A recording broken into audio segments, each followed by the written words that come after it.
هاودڵانەتر نیەتمان هێناوەکە لە درێژایی 22 ڕۆژدا پاکژیمان بەدەست هێناوە، بەڵام لە دەی کۆتاییەکانی ئەم 22دا درێژە باگەشتەکەمان دەدەین و نیەتی پاکژی و پاکتاوتر دەکەین. لەم دەشەوەی کۆتاییدا شەوانێکەیە پێی دەوتر شەوانی قەدر کە مرۆڤەکان هاودڵانەتر کۆ دەبنەوە بە نیەتی پاکەوە نزا دەکەن و شەوی قەدر هەوڵێکی کەمە بەڵام پاداشتێکی یەکجار زۆرەوەکەوەی کە ئاماژەی پێدراوە و هەروەها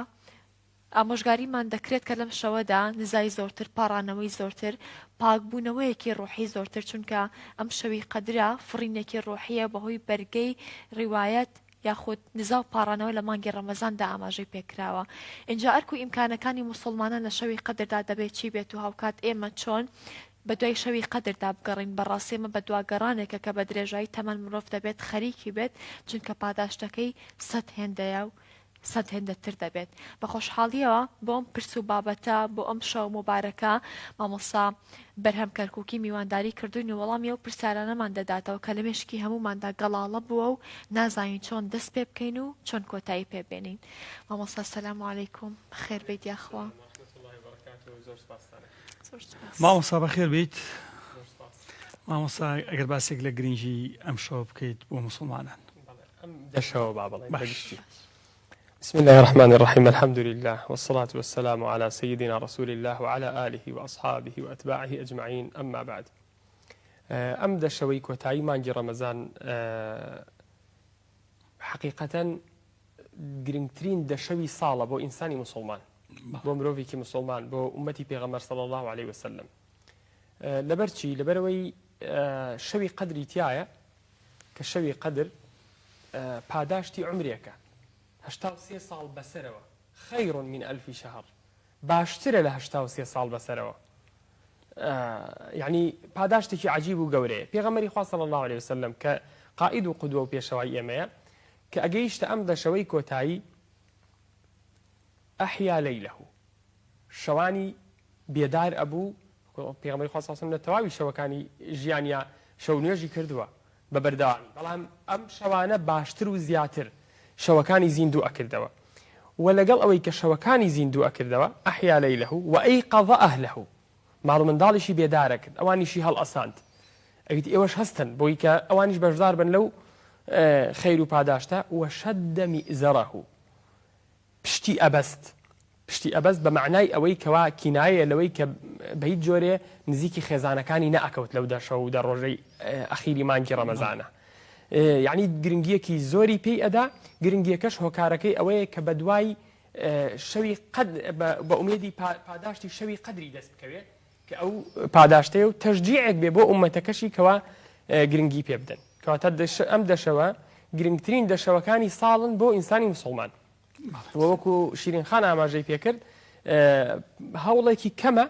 چەند ساعاتێکە ئەو شەوە کەچی پاداشتێکی گەورە و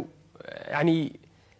مقارنە ناکرێت بە هەوڵەکە. ئەوەندە هەوڵەکە کەمە لە چاو پاداشتەکەیە. دەستخۆش مامۆستاگەن. باشە مامۆستا،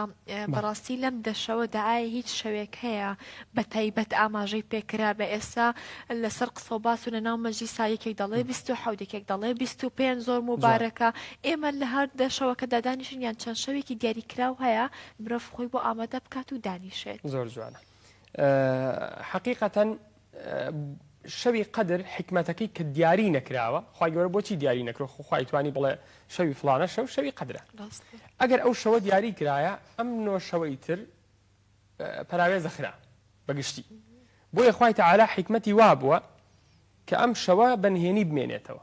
بەنهێنی بمێنێتەوە بۆ ئەوەی کە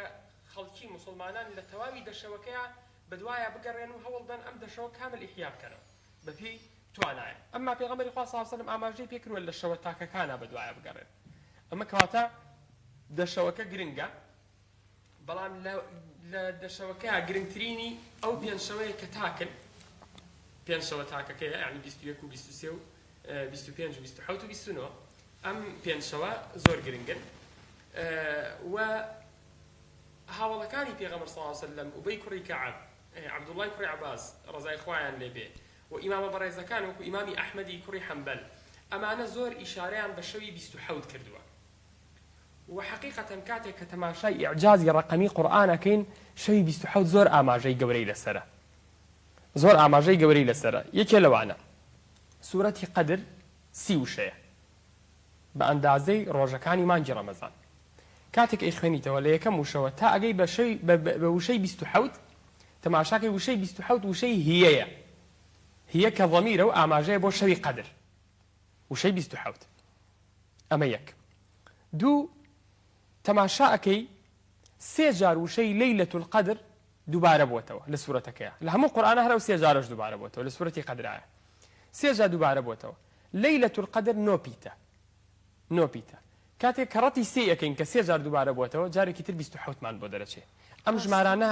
هەڕەمەکی نین خۆڕایی نین کە ئاوا دەرئەچێ بەو شێوازە و زۆر شتی تر کە لەو بابەتانە کە تەماشایەکەی بە هەمان شێوە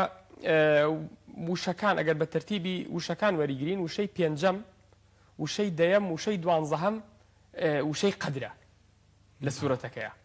جارێکی تر 5 و 10 و 12 کۆکەرەوە ئەکاتەوە 27 یعنی ئینسان کاتێک کە تەماشا ئەکا ناکرێ ئەمانە هەمووی ڕێکەوت بێ هەموو لێکدانەوەکان 27 دەرچێتەوە کەواتە بە ئەگەری زۆر والله ئاعلم خی گەورە زاناترە پێی وەکو وتمان خوا دیاری نەکردووە پێغەمبەری خوا صلی الله علیه و سلم دیاری نەکردووە بەڵام بە ئەگەری زۆر شەوی 27 گرنگترین شەوە کە ئینسان گرنگی پێ بدا و بە ئەگەری زۆر ئەو شەوەیە شەوی قەدر والله تعالی اعلى واعلم بەڵام لەگەڵ ئەوەیە دووبارە یەکەمەوە ئینسانی مسلمان هەتا ئەتوانێ تەواوی شەوەکانی تریش ئیحیا کاتەوە بۆ ئەوەی کە ئەگەر دڵنیایە لەو حاڵەتەیە ئەگەر ئەم دەشەوەی کامل ئیحیا کردەوە بە دڵنیایی شەوی قەدری بەرکەوتووە مامۆستا زۆر کەس حەزیان لێ یاخود دوا بۆیان ئەگونجێ لەگە ماڵ و مناڵەکەی خۆیانە شەوی قەدر بەڕێ بکەن بەڵام ئێمە لە لایەکی تریشەوە یعنی پێمان وتراوە بچتە مزگەوت خێرەکەی زیاترە و تاعات و عیبادەتەکە لە ناو مزگەوت چێژێکی تایبەتی تری هەیە ئەمە بەڕاستی گرفت دروست ناکات یاخود ئەگەر تۆ بەرچاوڕوونی یەک زیاتر بدەیتە ئێمە زۆر باش لە ڕووی شەرعیەوە هیچ کێشەیەکی تیانی ئەگەر ئینسان لە ماڵی خۆی ئیحیای قەدر بکاتەوە لەگەڵ ماڵ و مناڵی خۆیان وەکوی جەنابەت ئاماژەی پێکەی ینی کێشەی تیانیە و خەیریشی بۆ نووسرێ و پاداشتیشی گەورەیە و ئینشاءالله پاداشتی شەوی قەدریشی بەرەکەوێ ئەمما پێغەمبەری خوا صلی الله علیه و سلم خۆی چی کردووە و چۆنی کردووە ئەم دەشەوەی کۆتایی پێغەمبەری خوا صلی الله علیه و سلم بۆ لەحزەیەکیش بەبێ عوزر لە مزگەوت نەهاتۆتە دەر بە ڕۆژەکەشیەوە نەک هەر شەوەکەی پێوتری ئیعتیکاف ئیعتیکافی کردووە لە ناو مزگەوتە حتا ئەفەرموون پێویستی بۆ بووە سەری بشوە پێغەمبەری خوا صلی الله علیه و سلم تەنها سەری لە دەرگای مزگەوت بردووەتە ناو ماڵی خۆیان ناو حەوشەی خۆیان کە ماڵی دایکە عایشە بۆ ڕزای خوای لێبێ دایکە عایشە تەشتێک و ئاوی هێناوە سەری پێغەمبەری خوای شۆردووە بە تەواوەتی نەچوێتە ئەو دی و بۆ خۆشۆردنیش پێغەمبەری خوا صلی الله علیه و سلم بۆ سەرشۆردنێکیش هەر هەوڵی داوە زۆرینەی کاتەکانی لە ناو مزگەوتا بمێنێ ئیلا مەگەر پێویستی موسڵمانێک هەبوو بێ دەرچوبێتە دەرەوە ئیعتیکافەکەی بڕی بێ بۆ ئەو پێویستی موسڵمانە وەگەرنا لە مزگەوت دەرنەچوێتە دەرەوە کەواتە ئەکرێ بڵین لە مزگەوتا ئەجر و پاداشتێکی گەورەتر و زۆرتری هەیە ئەمما بە پێی گونجان کەسی وا هەیە ڕەنگە نەگونجێ جەنابەت پێش بەرنامەکە ئاماژەت پێکرد ڕەنگە خێزانی بترسێ لە ماڵەوە بە تەنیا بەجێ بێڵێ یان هەندێک حاڵەت ئەو مزگەوتەی لەلایەنە نەتوانێت خێزانیشی بۆ بەرێ یان خێزانی کاتێکی گونجاوی نەبێ بۆی کە بچێت لە مزگەوتا بمێنێتەوە کاتە ئەم پیاوە ئەتوانێت لە ماڵەوە لەگەڵ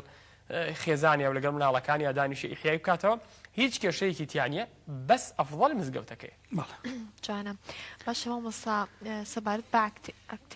ئیعتیکاف عەفو دەسەر زارم ئایا ئەوە تەنها پەیوەندی بەم دەشەوەی کۆتایی مانگی ڕەمەزانەوەیە هاوکات ئەگەر وەکو وشە بۆ ماڕوونکەیتەوە ئەو وشەیە مەبەست لێی چییە؟ باشە زۆر جوانە ئیعتیکاف واتای ئەوەیە ئیلتیزام بکەی بمێنیتەوە لە ناو مزگەوتە بە قەزد و نیەتی بەندایەتی و عیبادەت مانەوە لە ناو مزگەوت بە قەزدی عیبادەت ئەمە پێوتری ئیعتیکاف ئەگەر کەسێت چووە ناو مزگەوت و ئەم نیەتەی هێنا ئیتر بۆ چنێ بێ کاتەکەی کورتیان درێژ هەر بۆی هەیە نیەتی ئیعتیکاف بێنێ ئەگەر دانیشت هیچ شتێکیشی نەوت هەر بە عیبادەت بۆی حسێبە مانەوەکەی لە ناو مزگەوتە بە عیبادەت بۆی حسێبە بخەوێ هەر بە عیبادەت بۆی حسێبە چونکە بۆ داخلی مزگەوت بۆ بە قەزدی مانەوە لە ناو مزگەوت ئیحیاکردنەوەی سنەتی ئیعتیکاف. نیەتەکەی چییە لە دڵەوە لەسەر زوبانە؟ زۆر ئاسایی بە زبان بیڵەیان بە دڵ بیڵێ کێشەی نیە، گرنگەوەی شوێنی نیەت دڵە بە ئەسڵ. بەڵام ئەگەر ئینسانێکیش بە زمان وتی هیچ کێشەیەکی تیان نیە کە داخلی مزگەوتە بێ بسم الله والصلاة والسلام على رسول الله اللهم اغفر لي ذنوبي وافتح لي أبواب رحمتك. أما دعاء داخل بنا ومزقوت أمجا نويت اعتكافا يعني لضلي خويا عليه أو من مديك لمزقوت عامين أم شن ساعات يعني أم شوا أم روجا اعتكافا كم لمزقوت عامين مو. أما سنتك مؤكدة بيغمر صلى الله عليه وسلم بتايبت لم دشويك وتاي ما نجي رمضان بتايبت أما مقيدنية بمدشوا همو كاتك إنسان أتواني بيكا وزوريني زانايان رابو تشونيان وايك اعتكاف تنها بيرنا ومزقو تابع. أما كات دقتي جيان نامي عندك لصالحين وبياو كان دين أكريب الله ناوي كتريان لينا وبناوي خلوت تنيايك اعتكافش خوي هر أو أجريتوا لدروي مزقوتي شا لشوني دورة دستي شا كراوة لأشكوتيك لماضي خويا على شونيك كردويتي أما ناو خلوت كهر شبه اعتكافك بلام هندك هرب اعتكاف ناويان بردوه هندك شوتويانا أما ناوي خلوته من بيم واي هردو كان هريكن أفضل واي لجيك بكن يجي جماعتي تيابي وكو مزقوت بوي أدري جماعة كاني بو بالنسرية بلام أجر واجن جا وابي ويستيكر أو كسل شويني كتري شابه هر دروستو إن شاء الله هر خلوته اعتكاف بيم واي كهر يكشتو يك بابد بن. ما صعب بس خوب قيم خوب. طيب إيجادي ولا اللي تقدر خود دي. باشا إيه ما هو عفير كلامي. كاتيك توزع خوتين شتني شيء كهذا يتأسس بو خوتي. اللي تقدر وانا به. راسي خلق هي يعني إيش كاري زولا فرمان برا شوفيرا كريكارا. بلام نيتك شي بو خداي خوي يقلاي كردوتوا أيوة لو شوانا بيبجنا بيت. باشا أجر توزع بخينا وبريشتك أواني وساعات يد دقيقة شارجيك. لروي ديانته وقناع عبارة بيد ياخد بونمنا طواو كامل شوكي بو حسابه كرمانز بيتي خوي بيخوي زور خوش وتي باباتي خوي هیچ کێشەیەکی تیانە ئەگەر ئینسان بەشێک لە شەوەکە دوای نوێژی عیشاءکات تاوێک بخەوێت سەعاتێک دوان بخەوێت بۆەوەی کە دەردی جەناب تەفەرمووی هەموو ئینسانە متەفەرغ نییە دەستی بەتاڵ نییە بە ڕۆژەکەی لە کرێکاری بووە لە دەوام بووە لە هەر شتێک هەر کەس بە پێی ژیانی خۆی مەشغوڵی ئیش و کارێک بووە ئەکرێت تاوێک ئیسراحەت بکا لە شەوەکەیە بەڵام هەوڵدا ئەو خەوە کە ئەیکات کاتێکی کەم بێ و ئەگەر گونجاو بێ بۆی لە مزگەوت تا بێ وەکوتمان نێتی ئیعتیکافەکە بێنێ لە مزگەوت ئەگەر شوێنێکی گونجاو هەبێ بتوانێت خەوی لێ بکەوێ تۆزێک واتە ئاسایە مامۆستا لە ڕووی ئاینیەوە هیچ کێشەیەکی بۆ دروست ناکە ئەوە نییە بڵێ وڵای ئەگەر تۆزێک خەوت پیاکەوت وەکو هەندێک موسڵمان وای لێت تێگەیشتون یەک تۆز بخەوی ئیتر لەیلەتول قەدرت بۆ نانووسرێ نا بۆی ئەنووسرێ بەڵام هەر کەس بەپێی توانای خۆی و هەر کەسیش بەپێی هەوڵ و ماندووبوونەکەی خۆی وەکو وتراوە الئەجر عەلا قەدەری المەشەقە چەند ماندووتر بێ چەند شەونخوونیەکی زیاتری کردبێ بێگومان ئەجری زیاترە کەسێک لەو شەوەیە سەعاتێکی ئیحیا کردوێتەوە طبعا ئەجری سەعاتێکی ئەگا کەسێک 4 ساعتی ئیحیا کردوێتەوە 4 ساعت خەریکی قورئان خوێندن بۆ خەریکی دوعاکردن و پارانەوە بووە بێگومان ئەم کە 4 ساعتە وەکو 1 ساعتەکە نییە بەڵام ئەوەش نییە بڵێ های سا بۆ من لە ڕۆژوە هەمانە کەسێک بچووکترین شت قوت بە ڕۆژەکەی شکاتەوە تانی مامۆستا لە قسەکانی بەڕێستەوەی موان دەدەکەوێت ئاینی پیرۆزی ئیسلام زۆر کاراسانی بۆ مرۆڤەکان بێگومان واتە ئێمە نابێت یعنی شتەکان ئەوەندە بە توندی وەربگرین یاخود ئەوەندە لەسەر خۆمان قورسیکەین بێگومان ئیحیاکردنەوەی ئەم شەوانە سونەتە ئینسان تا بتوانێت باشتر و زیاتر تایە خۆی ماندوو بکە ئەمما ئەگەر نەشی توانی پێویستی بە خەو بوو هیچ کێشەیەکی تیانە زۆر باشە مامۆستا لە حەزوری تۆدا من هەکبەی زانیارەکانم لە بابەت و پرسە ئاینەکاندا بێگومان کەم دەهێنن بەڵام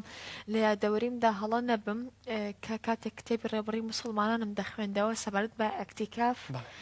ئەگەر وشەکەم بە هەڵەیوت ببوورە نایەتە سەرزارم مامۆستا دوو بۆ چوون هەبوو لە نێوان ئیمامی شافعی و ئیمامی حەنەفیدا یەکێکیان دەڵێن دەبێت بە ڕۆژوو بێت بۆ ئەوەی نیەتەکە بێنێت یەکیان دەڵێت نەخێر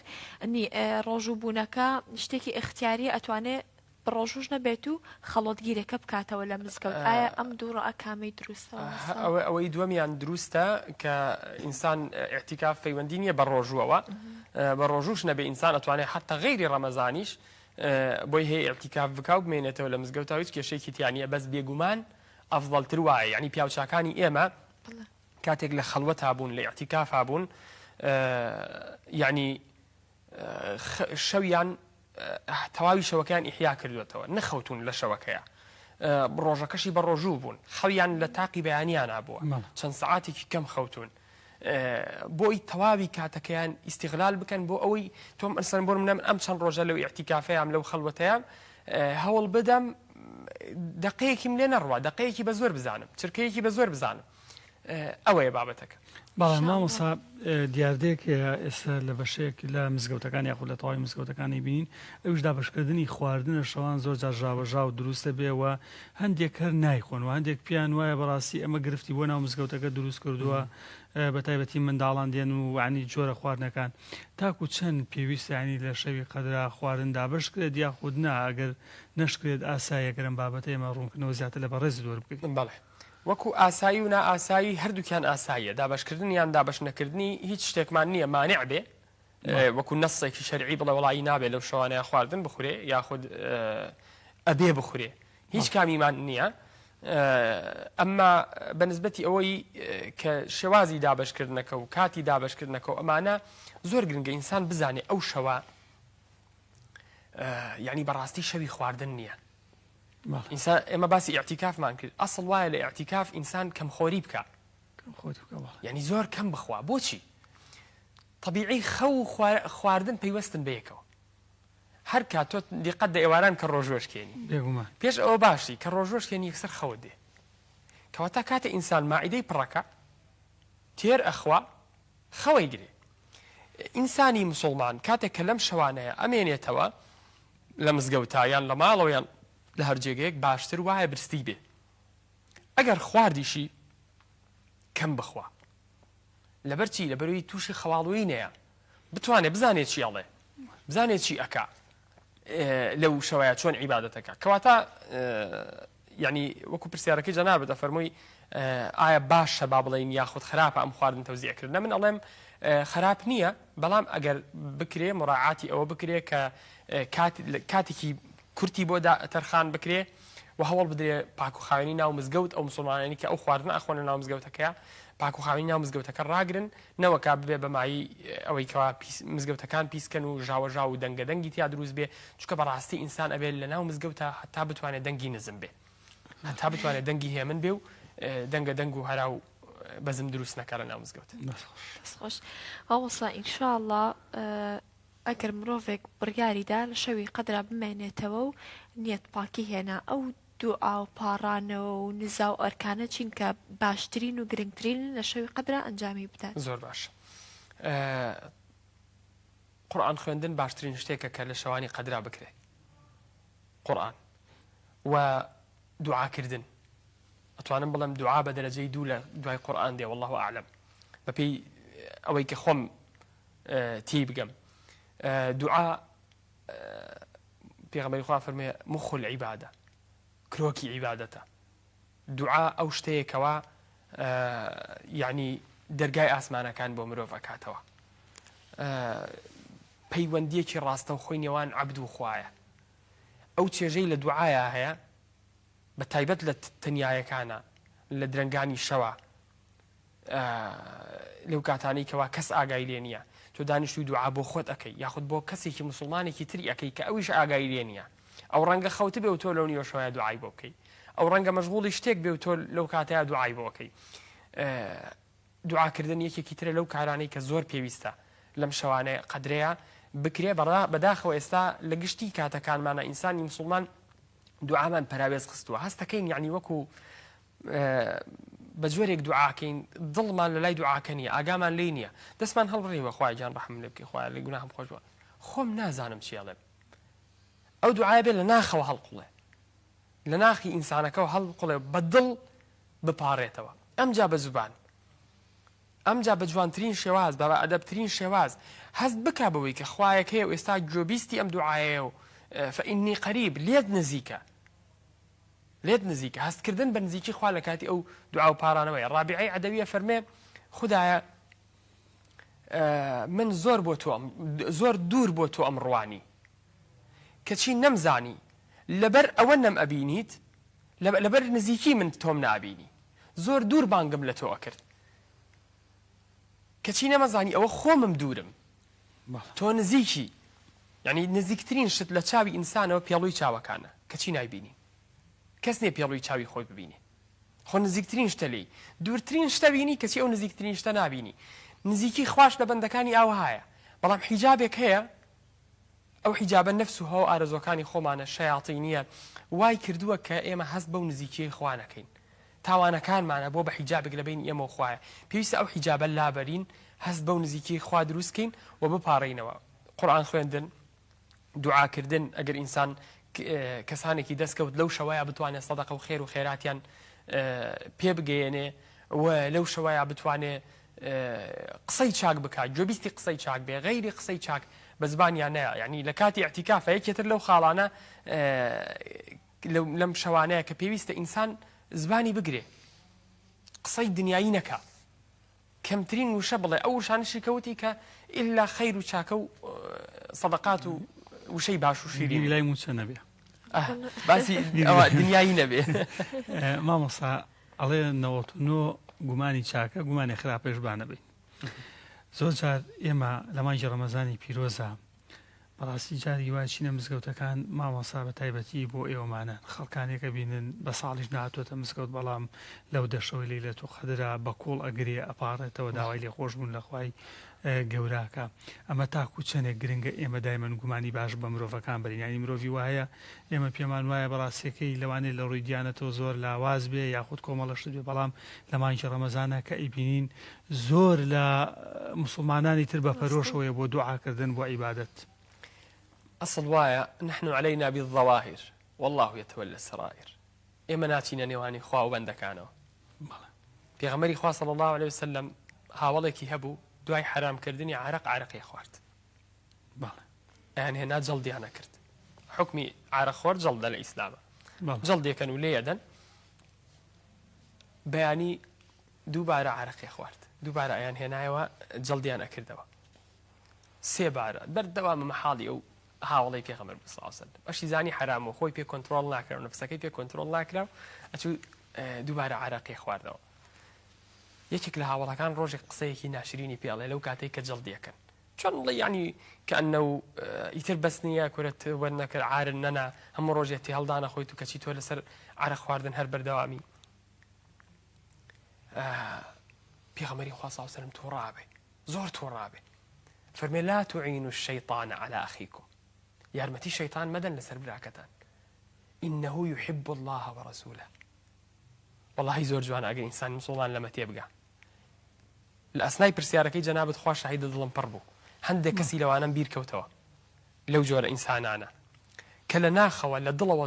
زۆر تامەزرۆیە کەچی نەفسەکەی پێ کۆنتڕۆڵ ناکرێ والله ئینسانی مسڵمان هەبووە گەنج هەبووە و توێتی مامۆستا بۆ تاوانێک چووم ڕۆیشتوم لە ڕێگە هەروتمە خوایە ئەو کەسەی کە بەنیازم تاوانەکەی لەگەڵ ئەنجامە دەم لەوێ نەبێ خوایە لەوێ نەبێ کە چووم نەگونجاوە والله سوزدەی شکرم بردووە بەس نەفسەکەم پێ کۆنتڕۆڵ نەکراوە تێگەی تۆ ئەم دیوەی ئینسانەکە ببینە وەکو ئەوی پێغەمبەری خوا صلی الله علیه و سلم فەرمی ئینەهو عەرەقخۆرە ئێستا تۆ لەناو کۆمەڵگەی ئێمە بڵێ وەڵا ئەو عەرەقخۆرە خوا و پێغەمبەری خۆشەوی ڕەنگە هەر دەڵتەت پێ بکەن دەی پێغەمبەری خوا بە عەرەقخۆرێکی واوت بالتأكيد إنه يحب الله ورسوله يعني أجر بوي تريش وريجرين لعله يحب الله ورسوله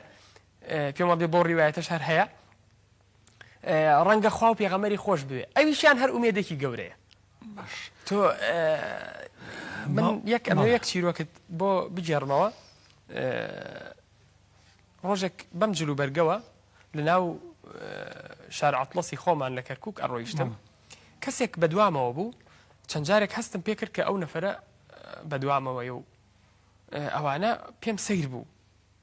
بۆچی ئەم نەفەرە دوای من کەوتووە لە جێیەک لە جێیەکان ئاوڕم دایەوە بە توندی کەبرا ڕێک وەستا و سەری داگرت کەبرایەکی عەرەب بوو سەری داگرت و وتم فەرموو کاکە من گومانێکی باشم نەبرد پێم وابوو کەسێکە لەو کەسانەی کە بە دوای تەڵەبێکی مادیەوەیە طبیعی شکڵەکە لەوە ئەچوو شێوازی تەعاملەکەی وتم ئێستا خۆی فەقیرەکە و ئەڵێ من خەڵکی فڵانە شارم و لێم قەوماوە لە ڕوون نایە داوا لە کەس بکەم و تۆم بینیوە بە شەرمەوە داوام لێ کردویت و ئاوا لەبەرەوەی کە مامۆستای ئاینیت گومانم برد وا بڵێ وتم فەرموو کاکە وتی مامۆستا من عەرەقە خۆم هەموو ڕۆژێک کە بەیانی هەڵ ئەسم عەرەق بەری داوم ئەڵێم تەواو ئیتر جارێکی تر ناڕۆم ئەگەر ئەو ڕۆژەی دواتری نەڕۆم ڕۆژی دواتری هاوڕێکانم تەلەفۆنم بۆ ئەکەن یان خۆم ئەگاتەوە ئەو کاتە نەفسم داوای ئەکات جارێکی تر ئەچوومەوەی خۆمەوە بەیانی شامان حاڵەتم هەیە گیرم خواردووە بەدەست ئەم دەدەردەوە چی بکەم ئەمەوێ دوعایەکم بۆ بکەیت منیش وتم وەڵاهی دوعایەکی تایبەت بەوە شتێکی وامان نییە تایبەت بەوە بەڵام داوا بکە لەخوا دوعا بکە و بپارێرەوە کە خوای گەورە یارمەتی دەرت بێ ئینشاءالله خوا بەدەم داواکەتەوە دێم ئادام تۆ دڵت ئەوەی ئەوێ و ئەوانە لەناو ئەو بازاڕەیە دەستنی گرت و خستێ سەر دڵی ئەو بگریە و من بگریە خەڵکی شاوا لە دۆرمان کۆبوو بۆەوە ئەمە 12 ساڵ پێش ئێستا باسەکەم منیشی تر ئەو دوعایانەی کە هاتە سەر زبانم بۆ کابرا لەو لەحزەیە کردم و بەڕاستی لە ناخی دڵەوە دوعام بۆ کرد لەبەری هەستم پێی کرد کە چەند پەشیمانە چەند ناڕەحەتە کەواتە ئێمە ئەم جۆرە ئینسانانە طبعاً تر لە دوای ئەوە کابرام نەبینیەوە بەداخەوە ینی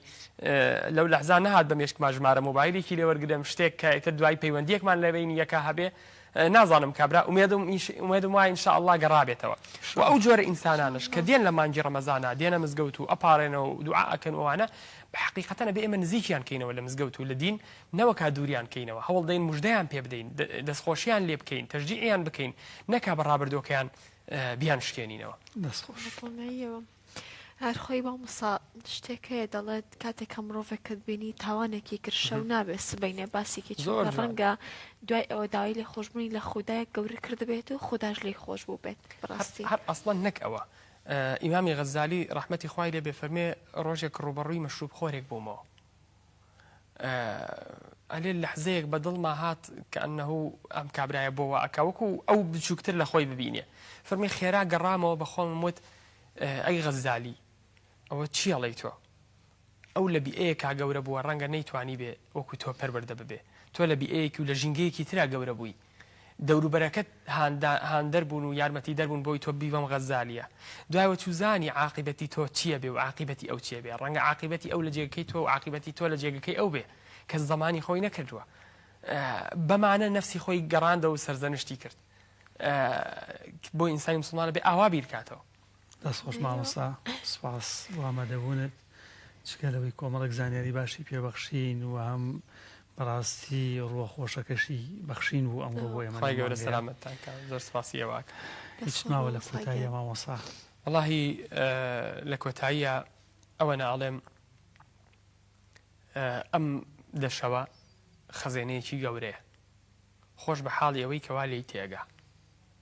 ئومێدەوارم کە من و ئێوە و مسلمانانیش هەمووی لێی تێبگەین بزانین کە شەوانێکی گرنگن بێداری لەم شەوانەیە بۆ ئەوەی ئینسان بچێتەوە ناو ناخی خۆی عیبەکانی خۆی دەستنیشان بکە پەیوەندی خۆی لەگەڵ خوا تازە بکاتەوە و نوێ بکاتەوە دیوی ناوەوەی خۆی هەوڵ بدا وەکو دیوی دەرەوەی لێ بکە ئێمە هەمومان لە دەرەوە عیبمان نییە خۆمان ڕێک و پێک و جوان ئەەکەین ئەم ڕوخسارەمان ئێستا من بەرلەوەی بێمە ئەم بەرنامەیە و ئێوە شەریەکێک لە ئێوە کە بەرلەوەی بێنە بەرنامەکە لە بەردەمی ئاوێنەیە کاوەستاون خۆتان ڕێک و پێک کردووە جلو بەرگەکەم عیبی نەبێ شکڵم عیبی نەبێ ئەمجا هاتوین ئەمە مەحەلی نەظەری خەڵکە خەڵکێک ئەمە ئابینن بەڵام خەڵک ئێرە نابینن من نازام لە دڵی شیرین خان و لە دڵی کاکرمانجا چی هەیە و ئێوەش نازان لە دڵی مناچی هەیە لە تەنیایەکانما و لە خەڵوەتەکانما نازانن من چی ئەەکەم و ئێوە من نازانم ئێوە چی ئەەکەن إن الله لا ينظر إلى صوركم ولا إلى أجسامكم ولكن ينظر إلى قلوبكم وأعمالكم خوا تماشای دڵ و دەروونتان ناکە نە تەماشای وێنە و شکڵتان ناکە بەڕاستی دڵێک جێگەی نووری خوایتیان نابێتەوە ئێستاگەر شێخ عەباسی سامەڕا خوای گەورە تەمەن درێژی کاو ماوە لە حیاتای عالمێکی گەورەیە نمونونەکەی بەوە ئەێنێتەوە نووری خوا ناچێتە دڵێکی خراپەوە دڵێکی ژەنگاوی و تاواناویەوە ئەفەرمێ وەکو ئەوە وایە دەستی جەنابەت پیساییەکی تیابێ شتێکی پیس شتێکی بۆن ناخۆشی تیابێ منی شوشەیە بۆنم پێ بێ تۆ دەست بێنی و بابرەی من دەستم دێن مەڵم کا کرمانج تۆزێ لەو بۆنەی تێکالی مامۆستا یەکەم جار بچۆ دەست بشۆ نا ئامادە نیت ئەو بۆنەی خۆت ئەو بۆنە خۆشەی کە هەتا بیخەیتە ناو دەستێکەوە کە پیسە ئەبێ من دەستم بشۆم ئەمجا بۆ جێگەی بۆ نەخۆشەکەی تۆی تیابێتەوە نوری خوش وایە بۆ دڵەکان هەوڵ دەین ئەو ژەنگ و تاوانەی لێ بکەینەوە بە ئیستیغفار و تەوبە و گەڕانەوە بۆ لای خوا بە هەوڵدان بۆ چاکردنی ناخی خۆمان تاوەکو لەم شەوانەیە بەر تەجەلای نوری خوا و بەرەکەت و ڕەحەماتی خوای تەعالا بکەوین و خوای گەورە لە من و ئێوە و لە تەواوی موسڵمانان و دایک و باوک و مامۆستاکانیشمان خۆش بێ و پلە و پای بەرزی بەهەشتمان پێ عەتا بکە ئەمین ئینشاءالله اللهم ئەجمعین اینجا بەرداویم بە پرۆگرامەکە دەین بەڵام سپاس بۆ مامۆستا بەرهەم سپاس بۆ هەموو ئەو مامۆستا ئاینیانەی کە وەکو ئەرکەکەی خۆیان لە مینبەرەکانەوە لەناو خەڵک و مەجلیسدا دادەنیشتن و ڕێنوێنی ئەوە دەکەن کە مرۆڤ بەرەو فەزلی گەورەی خوا هەنگاو بنێت و بڕیار بدات و نیەت بهێنێت کە پاک بێتەوە لە هەموو خەوشێکی دنیا